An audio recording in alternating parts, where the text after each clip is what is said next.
Hello' আন এটা ব্লগৰ সৈতে আপোনালোকক স্বাগতম জনাইছোঁ আৰু আজি হৈছে 2 জুলাই। আজি বস্তু এটা দেখাওঁ বুলি ভাবিছোঁ। কোনো ধৰণৰ মই এইটো মাৰ্কেটিং বা হেৰি কৰা নাই। এইটো এটা মেজিক শ্বপ পালোঁ মই।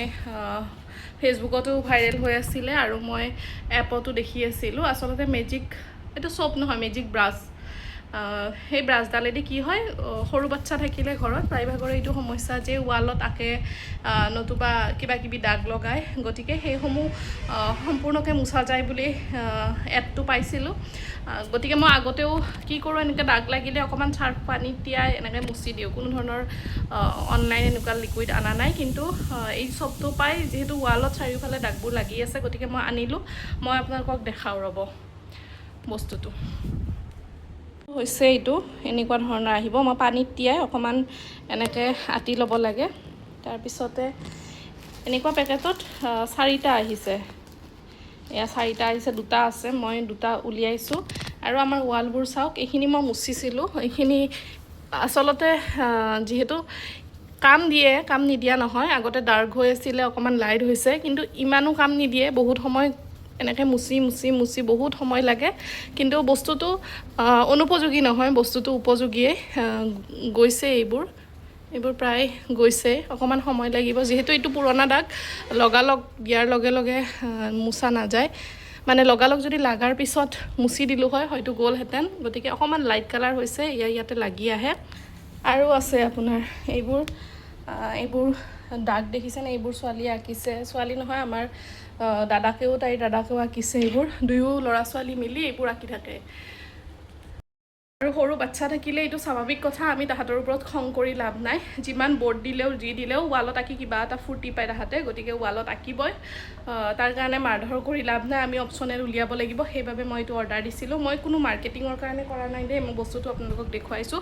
যদি দাগ লাগে লগালগ যদি মুচি দিয়ে হয়তো যায়, কিন্তু দাগটো যদি পুৰণা হৈ যায় তেতিয়াহ'লে মুচিবলৈ অলপ দিগদাৰ, পটককৈ গুচি নাযায়। বহুতবাৰ মানে অলপ কষ্ট হয়। গতিকে কিবা এনেকুৱা অৰ্ডাৰ আনি থৈ দিব পাৰে, দাগ লাগিলে পটককৈ এইটো মুচি দিব, ব্ৰাছটোৱেদি গুচি যাব। জোতা দুটাও চাফা হয় বুলি কৈছে। ট্ৰাই কৰা নাই বাৰু, ট্ৰাই কৰিলে আপোনালোকক দেখাম। আৰু মই এতিয়া সিদিনা এইযোৰ মেখেলা চাদৰযোৰ মই পিন্ধি গৈছিলোঁ যে, ধুই দিয়া নাছিলোঁ, বতৰ বেয়া আছিলে, বৰষুণ দি আছিলে এইকেইদিন। আজি যিহেতু ৰ'দটো চোকাকৈ ওলাইছে, গতিকে মই ভাবিছোঁ এইযোৰ হাতেৰে ধুই দিওঁ। বাকী কাপোৰবোৰ মেচিনতে দিয়া যায়, কিন্তু যিবোৰ কাপোৰ মেচিনত দিব নোৱাৰি সেইবোৰ মই হাতেৰে ধুওঁ। গতিকে এইযোৰ অকণমান চাৰ্ফত অকণমান সময় তিয়াই থৈ মই হাতেৰে ধুই দিম। মাজৰখিনি আৰু ভিডিঅ' লোৱা নহ'লে। সন্ধিয়া আমি ছোৱালী আৰু মই ওলাই গ'লোঁ চাৰিআলিলৈ। আচলতে কেইটামান কছমেটিক বস্তু ল'ব লগা আছিলে। মই নাইকাতে অৰ্ডাৰ দিওঁ কছমেটিক্সবোৰ, কিন্তু নাইকাত কিবা এড্ৰেছটো খেলি মেলি হৈ থকা বাবে ডেলিভাৰ্ড হোৱা নাই মোৰ তাত। বাৰে কেঞ্চেল হৈ আছে। ইফালে ফেচ ৱাছো নাই, একেবাৰে খতমেই হ'ল। গতিকে ওলাই যাব লগাত পৰিলোঁ, সেইবাবে ওলাই গ'লোঁ। আৰু গৈ বস্তুখিনি কিনি মই চাৰিআলি অৰিয়েলছখন, আমাৰ এইখন ৰেষ্টুৰেণ্ট, ইয়াতে বহিলোঁ। ছোৱালীয়ে কিবা খাওঁ বুলি ক'লে, তাৰপিছত খাই মেলি আমি সন্ধিয়া ঘৰলৈ গুচি আহিলোঁ। অকণমান ৰাতি হৈ গ'ল। তাৰপিছতে দাদা এজনে ফোন কৰিলে, ৰিপৰ্টাৰ, যে মদনপুৰৰ টোলগেটৰ কাষত এক্সিডেণ্ট এটা হৈছে, খবৰ লোৱাচোন। মই লগালগ খবৰ ল'লোঁ টোলগেটৰ মানুহৰ পৰা, জানিব পাৰিলোঁ। ভিডিঅ'খিনি মোক দিলে আৰু গোটেই খবৰখিনি কালেক্ট কৰিলোঁ। কালেক্ট কৰি মই অলৰেডি অফিচত নিউজটো পঠাই দিলোঁ, তেওঁকো দিলোঁ। আচলতে ইয়াতে ডিভাইডাৰবোৰত ট্ৰেইলাৰ বা ট্ৰাকবোৰে যেতিয়া ইউটাৰ্ণ লয়, তেতিয়া পিছফালৰ পৰা অহা গাড়ীবোৰ সকলোবোৰ আচলতে তেওঁলোকৰো ভুল থাকে। হয়তো ছিগনেলটো দিওঁতে দেৰি হ'ল বা কিবা এটা খেলি মেলি হ'ল। ৰাতি যিহেতু হাইৱেৰ কথা, গতিকে সেনেকৈ এক্সিডেণ্টটো হ'ল। ডাঙৰ এক্সিডেণ্ট আছিলে। ড্ৰাইভাৰ এজন ঢুকাইছেও খুব বেয়াকৈ। আচলতে দৃশ্যবোৰ চাব নোৱাৰি, বেয়া লাগিছে বহুত এক্সিডেণ্টটোৰ দৃশ্যবোৰ দেখা পায়। তথাপিও বাৰু আমি নিউজবোৰ দিবই লাগিব, চাবই লাগিব, এইবোৰ জানিবই লাগিব ঘটনাবোৰ। গতিকে আচলতে এই হাইৱেটোত যিবোৰ ডিভাইডাৰ আছে, সেইবোৰ অকণমান ডিভাইডাৰবোৰত ট্ৰেফিক পুলিচৰ ৰখাৰ ব্যৱস্থা কৰিব লাগে। কাৰণ খুব স্পীডত গাড়ীবোৰ আহে, ইউটাৰ্ণ লওঁতেও কোনো ধৰণৰ ছিগনেল নামানে কিছুমান গাড়ীয়ে, যাৰ ফলত এনেকুৱা ধৰণৰ আচলতে খুব বেয়া ভয় লগা এক্সিডেণ্ট হৈ যায়। কেইদিনমান আগতো কেইমাহমান হ'ল তেতিয়াও চিলিণ্ডাৰ লৈ যোৱা ল'ৰা এজন স্কুটি দি লৈ গৈ আছিলে, খুব বেয়াকৈ স্পট ডেড হৈছিলে। এইবোৰ দৃশ্যবোৰ আচলতে হাইৱেত যিবোৰ এক্সিডেণ্ট হয় চাব নোৱাৰি, বহুত ভয় লগা, বহুত বেয়া লগা দৃশ্য। আমাৰ ঘৰৰ ওচৰতো ডিভাইডাৰ এটা আছিলে, সৰু ডিভাইডাৰ আছিলে, খুব এক্সিডেণ্ট হৈছিলে। তাৰপিছত এতিয়া ডাঙৰ কৰিলে, কমিলে বাৰু এক্সিডেণ্ট। এইমাত্ৰ আহি পালোঁ। সিদিনা যে কুৰ্তাযোৰ দেখাইছিলোঁ, এয়া চিম্পুলেই, ওপৰৰ এইখিনি ডিজাইনটো এনেকুৱা আৰু এনেকৈ দুডাল ৰছী আছে দুখন হাততে। বাকী এমবাজাৰৰ পৰা অকণমান কিবা কিবি বস্তু লগা আছিলে, বস্তুখিনি লৈ আহিলোঁ। আৰু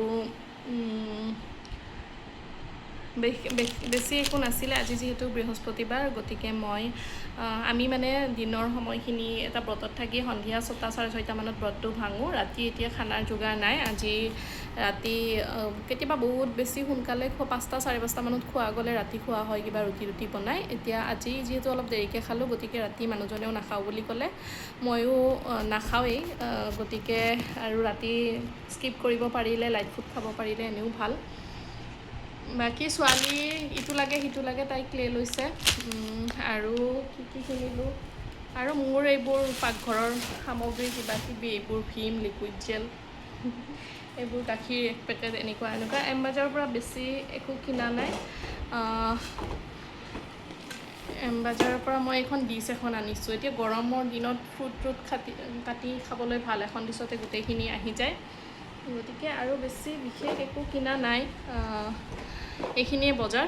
আৰু এটা এনেই ঘৰত পিন্ধাৰ কাৰণে হাত চুটি কম দামী চাই কুৰ্তা এটা লৈছোঁ। দামী কুৰ্তাবোৰ ঘৰত পিন্ধিব বেয়া লাগে, গতিকে এইটো ঘৰত পিন্ধাকৈ কুৰ্তি এটা লৈছোঁ।